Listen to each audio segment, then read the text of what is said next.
It was a wild scene, a man thrashing into people and property wearing just his birthday suit. Police forced to subdue him. Here's Suzanne Stratford with the story tonight. Suze? Well, when the police found the man, they knew he wasn't armed. They could clearly see that. But they say he was so aggressive they had no choice but to take him down with the taser. I was freaking out. I was very scared. Jonah Carpenter still can't believe what went down here at his Medina apartment. It was early morning. He was listening to music when I heard a banging against the windows, and I went out. The guy was screaming at me into the apartment, buzzing the apartment and everything, and I called the police. you can hear the stress in Jonah's voice on the 911 tape.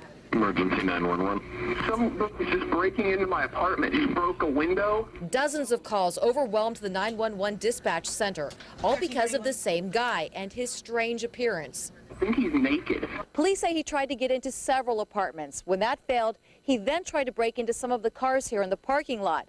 The whole time he was running around stark naked. He was tearing light fixtures off the wall, and while he was doing this, he was screaming incessantly. The first officer tried to subdue the suspect, now identified as 19-year-old Christopher Davis. He zapped him with the taser. And the subject, as soon as the cycle was over, he would get right back up, continuously screaming at the top of his voice and charging the officer. Lieutenant Bob Starcher says Davis ripped the taser darts out and kept fighting.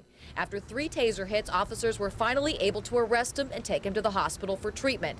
The lieutenant believes no one was seriously hurt or killed, thanks in large part to the taser. All the officer said he might have been shot. I've never seen him before in my life, ever in my life. It was very strange and completely naked. It is strange indeed. Davis was taken from the hospital to the county lockup where he is tonight. Police are awaiting toxicology test results to see if he was on anything at that time. Davis does face a number of charges, including felonious assault on a police officer.